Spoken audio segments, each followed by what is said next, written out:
Hello and welcome everybody to the Verdant Growth Daily, where we give you the news, tips, and tools you need to live eco.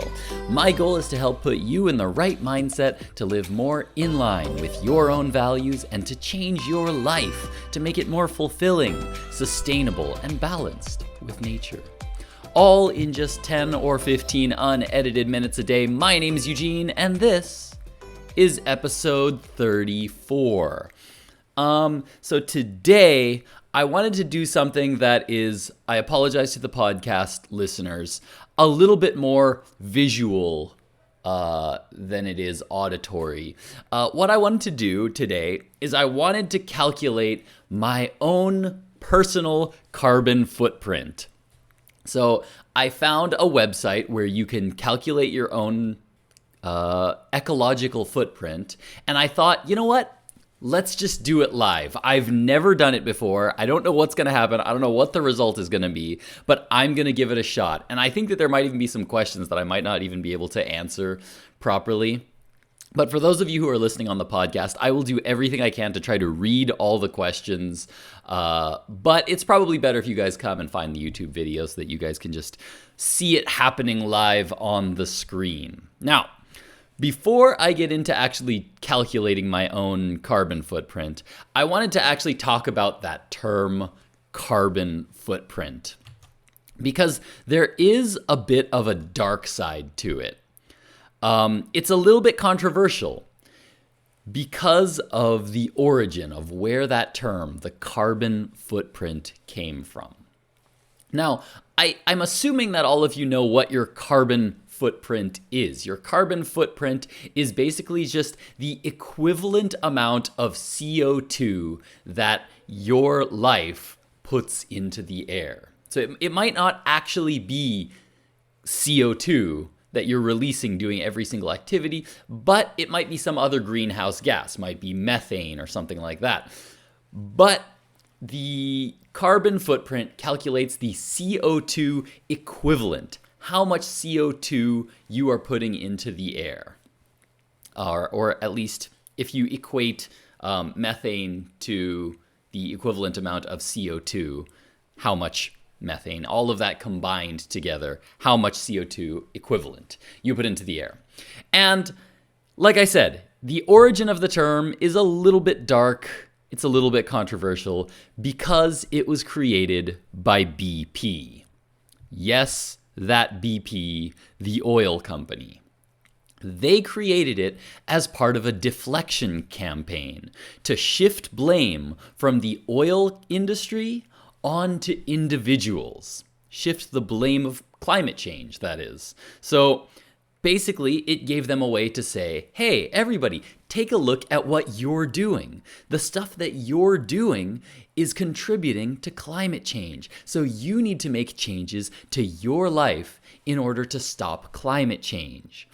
And by shifting that blame to us, then it made a lot of people forget about, hey, wait a minute, the oil industry, they are responsible for producing all of these oil-based products, right? They push all of these plastic products, gasoline, all of these different products that use fossil fuels. They advertise them, they push them into our lives, they lobby government officials to be sure that our lives use as much fossil fuels as they can possibly fit into it. They want us using more fossil fuels, but by telling us that that blame and the responsibility falls on us to lower our carbon footprint, they have basically shifted that blame onto us so that we can kind of forget that the oil industry exists. A little bit further away.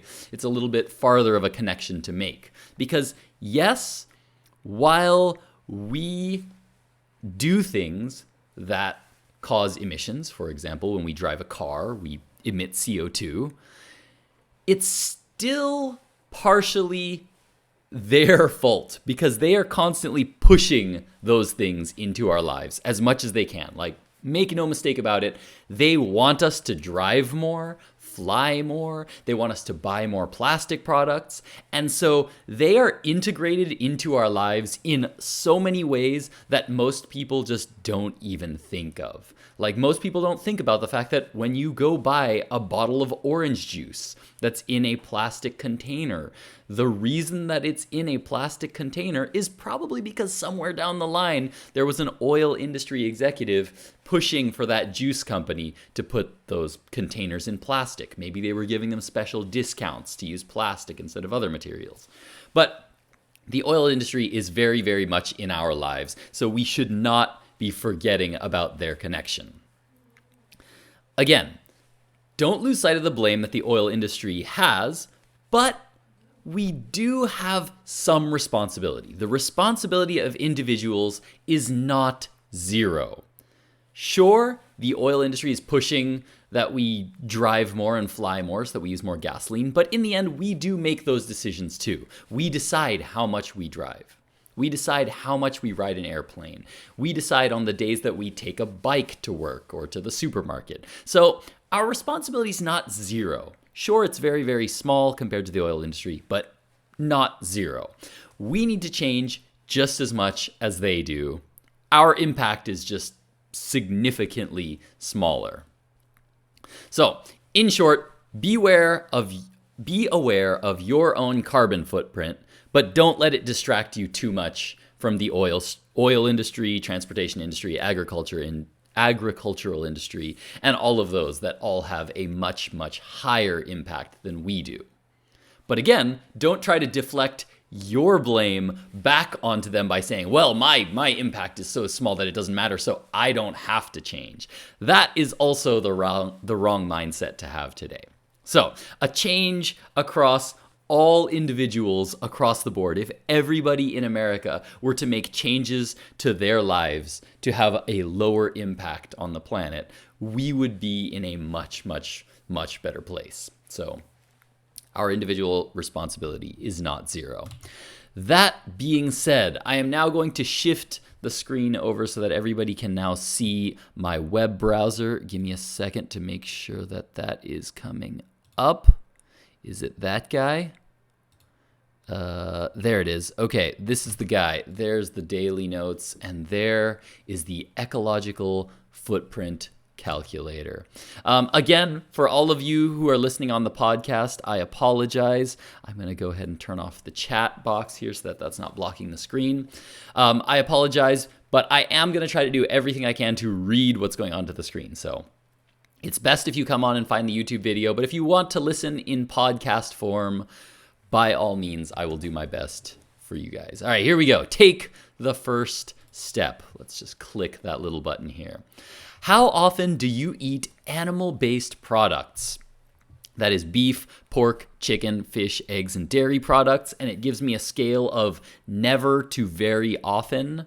I'm kind of on the low side. I have tried to cut out as much as meat as I can. I now eat probably beef only a couple of times a month, maybe pork maybe 4 or 5 times a month, chicken maybe once a week or so, fish once or twice a week or so, and then some eggs, and then dairy products I do quite a bit. But I have reduced the amount also of all of those things. Whenever I do eat beef, I only allow myself to eat a very little amount. So let's see. I think I'm going to put this around the, the occasionally scale. I really like veggies, but occasionally eat meat, eggs, and dairy. That seems pretty accurate to me. Let's move on. How much of the food that you eat is unprocessed, unpackaged, or locally grown? Man, that's a tough question. Just because I do get my food from the local supermarkets. I do not go to farmers markets. I don't go to anywhere to buy my produce or foods from local producers specifically. But I know that sometimes the things that I buy at the supermarket do occasionally come from local places. They like put a big sign over it that says like local farms and things. So I would say that I'm probably a little bit on the higher side. It has it by default at 30%, but I'm going to bump it up a little bit to like 40%. Because I'm not actually sure, but it's But since I don't go to farmers markets and things, and I really should, I'm going to make it a little bit higher than average. Which housing type best describes your home? My house is like an apartment, a multi-story apartment. It is not a house. There we go. What material is your house constructed with? It is definitely not straw or bamboo. I'll tell you that right now. It is probably not wood. I think it's mostly like brick and concrete. So let's go ahead and do that. How many people live in your household? There are 3 people in my home. What is the size of your home? That's such a good question. In terms of square footage, I am not sure. But it's not tiny. It actually gives me a picture here on the screen, and I'm going to use this picture of the apartment that's being lit up to kind of narrow it in. It's not a 1-window kind of place. 3-window kind of place. There we go. I'd say that's about right. Which puts me at medium and about 69 square meters or 742 square feet. Perfect. Do you have electricity in your home? Oh God, yes we do. How energy efficient is your home? I would say, I would say that I'm about at average. This apartment, I didn't have a choice in a lot of the appliances and things. They were all just there already. But it's not an old building. So we do have, like, our air conditioner and things is a relatively new air conditioner. We do have climate controls, not a smart thermostat, but I'll leave it at average. What percentage of your home's electricity comes from renewable sources, either directly or through purchased green power? I don't actually know. Now, Japan has a relatively high amount of renewable energy. How much of Japan's electricity comes from renewables? Let's find out right now. About 10%. I think I'm just going to use that. They are pushing for more. By 2030, they're setting a goal for 25%. That's still a little low, but okay. I will just leave it there then. I will leave it. It is set at 12% from renewable sources. I'll go ahead and just leave it at that for now. Compared to your neighbors, how much trash do you generate? Now, this is a good one because I actually have a decent sense of this, because when I first started living here and before I started becoming more aware of the trash that I throw out, we used to put out my trash twice a week. Like every single time there was a trash day, we would put out 1 or 2 big garbage bags of trash. And ever since I've become a lot more conscious of my garbage, and I've put a lot more effort into being sure that we properly separate out the stuff that should be recycled, our garbage has gone down a lot. And I would say that I only put it out once or twice a week.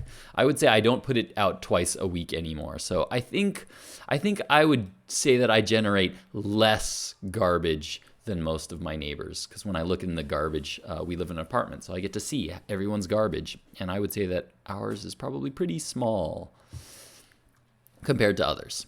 How far do you travel by car or motorcycle each week? That's actually a really tough. So by motorcycle would be 0. I do not have a motorcycle. We do have a car, but right now it's the pandemic, so I'm not actually sure whether I should be using the pandemic time traveling.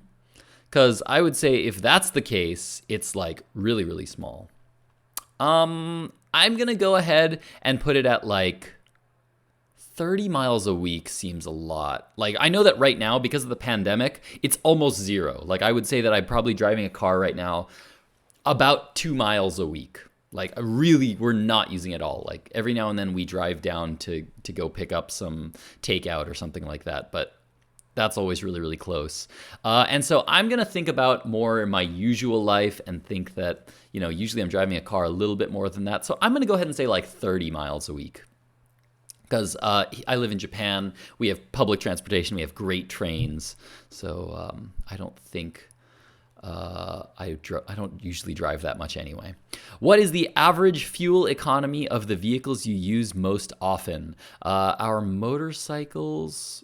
Well, that's 0. For our cars, I think that, yeah, we're probably around 35 miles a gallon for our car. Our car is this tiny, tiny, in Japan, they have what they call kei kurumas.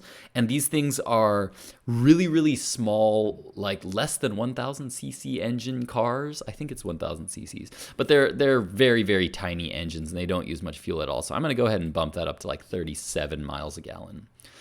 When you travel by car, how often do you carpool? Never. I never carpool. The times that I drive, no carpooling. I don't have coworkers that live near me or anything.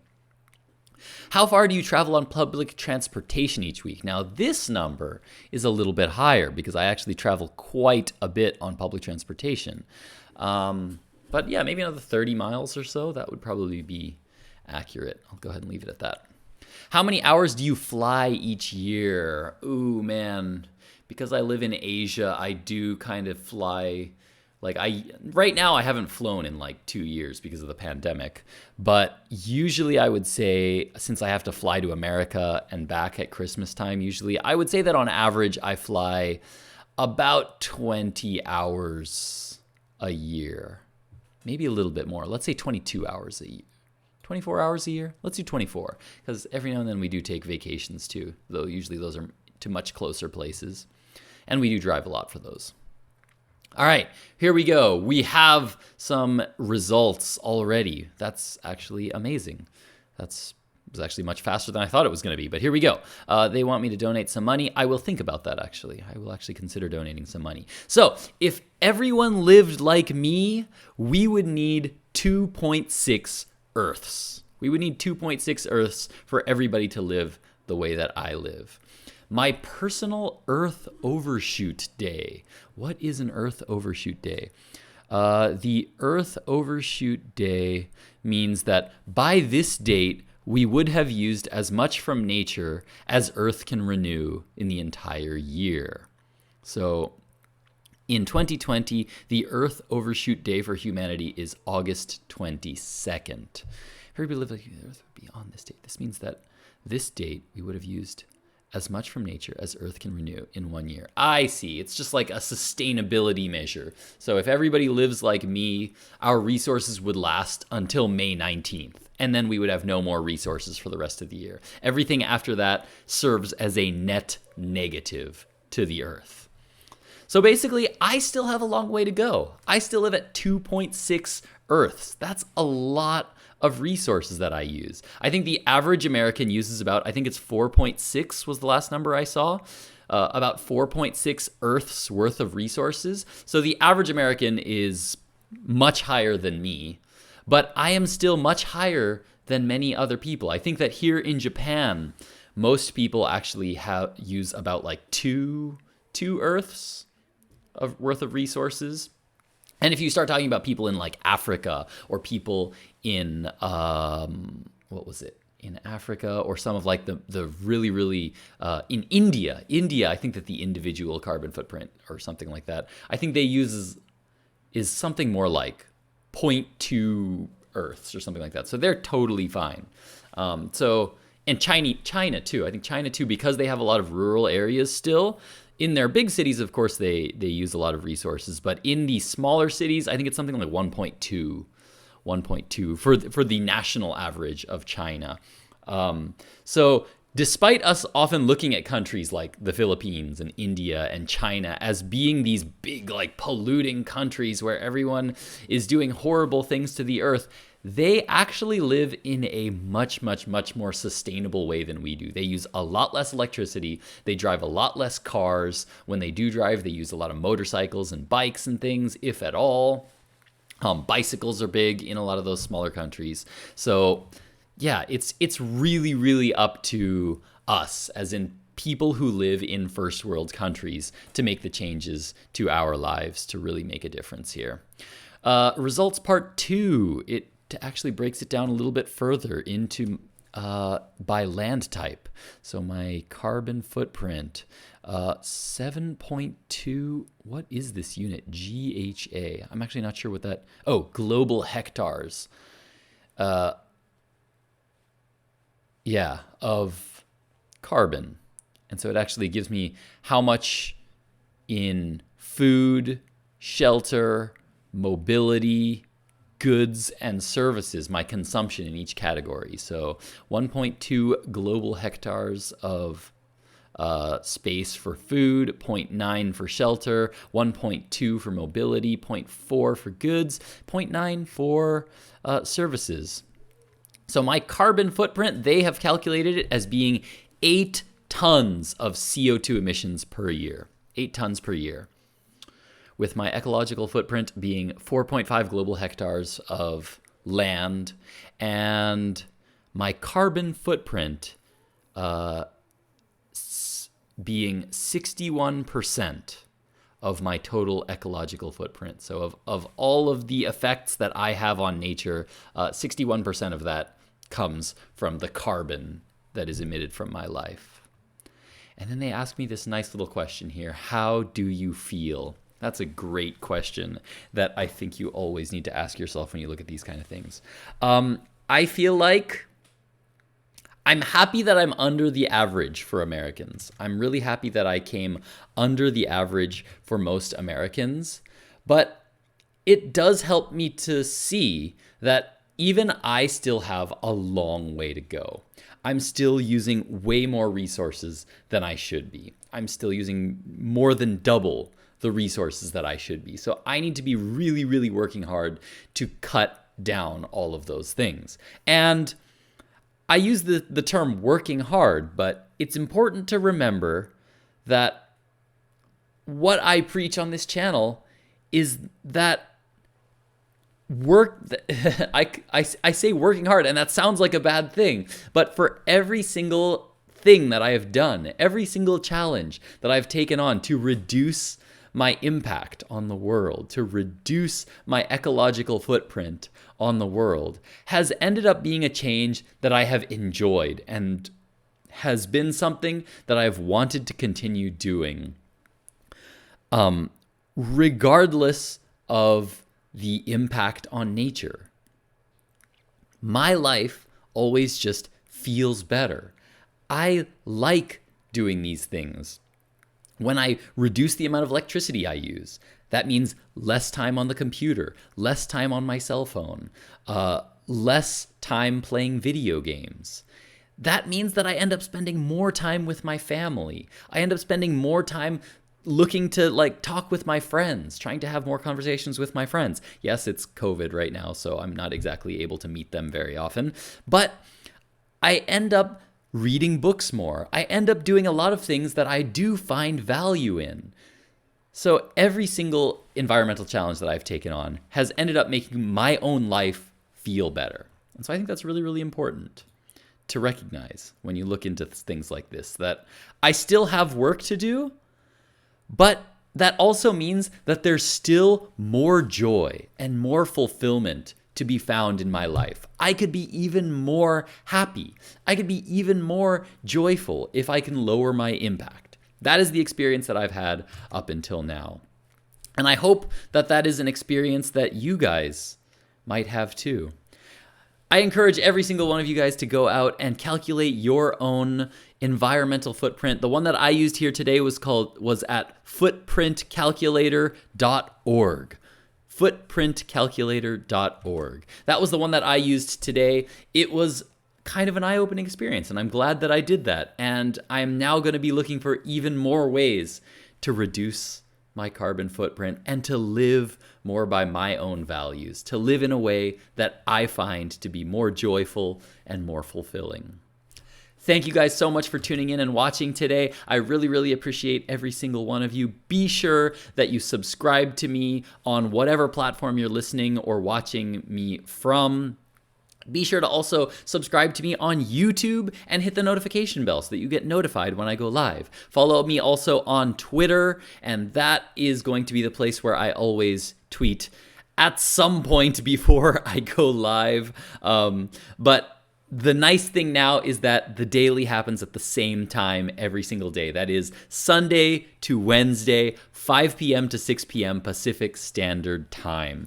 Thank you guys so much. I'm going to continue to be online right now to answer any questions that people have and to just interact with people who are watching live in the chat. So if you want to be part of that, be sure to follow me or subscribe to me on YouTube as well. Thank you guys so much for tuning in. I really appreciate all of you guys. Have a great weekend. Eugene and Verdant Growth out.